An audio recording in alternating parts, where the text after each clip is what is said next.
So door panel, putting the mesh on. Jumped a little step here. So we start in the usual way as a 6x3 panel by putting the mesh on, squaring it up and make sure we haven't got any big gaps at the top or the bottom. And lining the wire up with the timber. Point to note, when you're lining it up, as well as the usual checks we do with a normal 6x3 panel, we also want to check that the wire mesh is going to fit here quite nicely. And what I'm talking about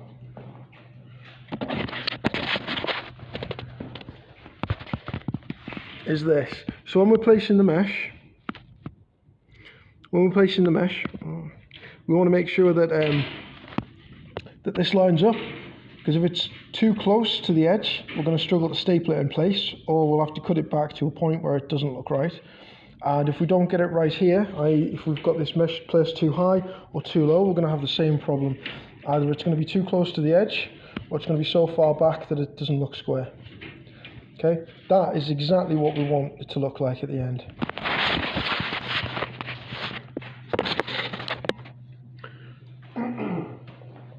I might put another video together just to show how we cut the mesh in place, but essentially we want to cut a straight line up this central support and across this central support, which cuts out a door piece.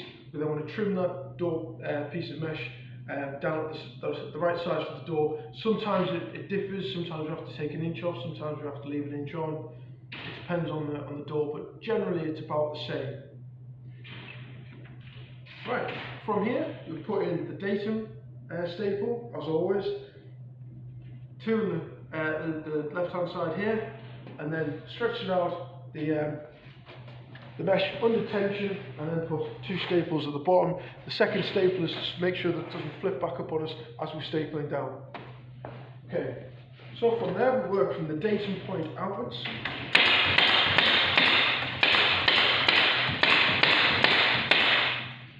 And then from the datum point down along the side.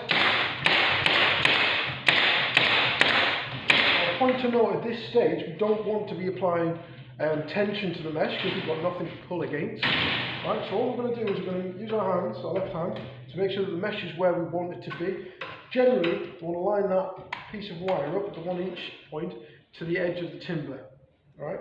But we're also looking at the other side here, at the support beam, and making sure that the mesh isn't too far over to the door side, or too far back that it looks too slack or not far enough across. Okay.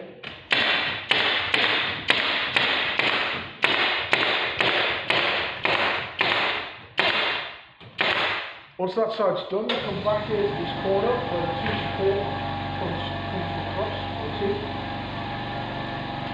Again, create some tension from this corner, this datum corner, to that T-front. Make sure it's nice and short here. And then we'll run back from the T, the short piece, to top the door. Two staples, and then some people find this easier to stand over that side and still do that, but I find this is easy here. I put my left hand inside the mesh and I push outwards like that to create a little bit of tension, but not too much. The reason being, too much tension will pull the support being too far back, creating a gap between the door and the support, and not giving it enough tension to make it look quite loose and, flop, and give it sort of a bowing effect. A little bit of tension, a little bit of tension. Hold.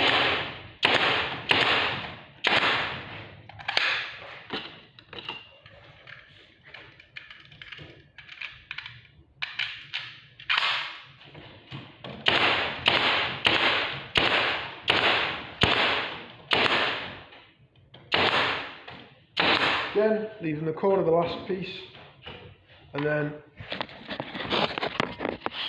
hold that for me, please, mate. Just hold it still there so it doesn't fall. A little bit lower, so it's touching the can. There you go. Just this last piece at the bottom. Again, a little bit of tension, so left hand in the mesh, pull it down to the bottom of the door. And then last but not least, don't forget that. Is it in there? I'll do this.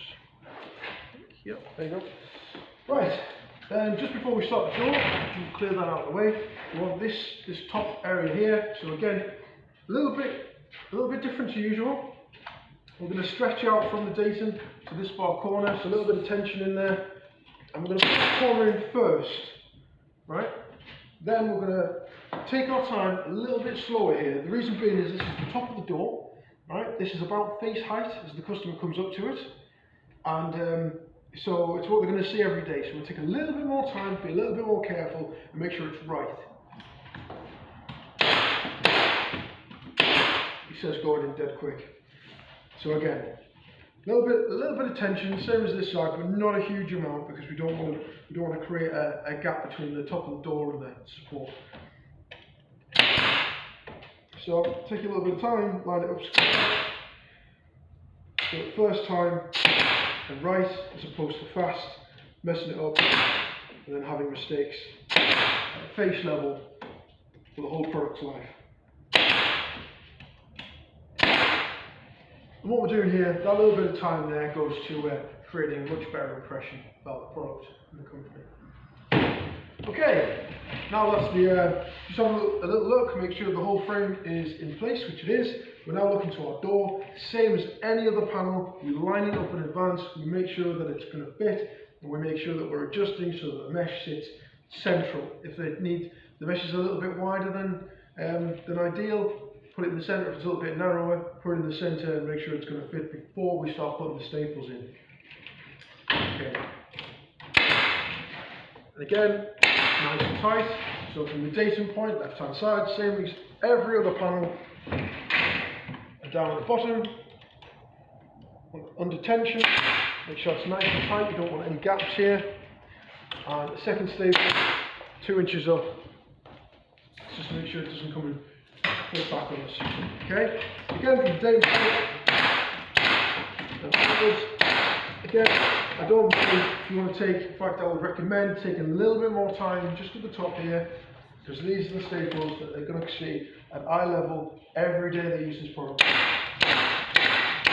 And again, when you're coming down, make sure that whatever gap you've left at the top or bottom, that you're maintaining all the way down. There's no point in getting it square and centered at the top and then not following it all the way down the bottom, otherwise when you get to the bottom you're going to have problems.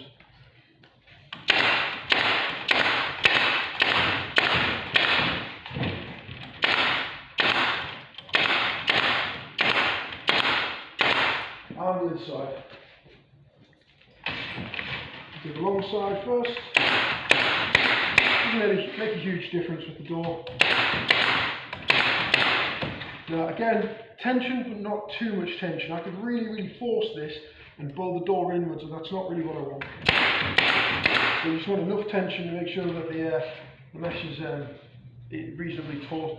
Try not to leave things like this. This is ideal. An ideal example of heavy items in the middle of the mesh, because all you're doing is you're losing that tension. It's exactly the mistake I've done. I did that on purpose as an example.